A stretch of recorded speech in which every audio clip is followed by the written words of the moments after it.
Өміріңізде тығырыққа тіреліп, қиындықты көп көріп, сыналып жатқан болсаңыз, қарызбен жүрген болсаңыз, қаншама сынақтар тек қана сізге осындай қарыз арқылы келіп жатса, мына бір әңгімеге құлақ түріңіз.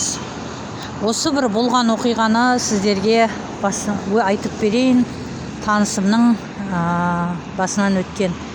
Олар бір жас отбасы, мен сияқты бір айлыққа табыс тауып жатқан, күнбе-күнгі тірлігін көріп жатқан жас отбасы бірталай жыл өтеді.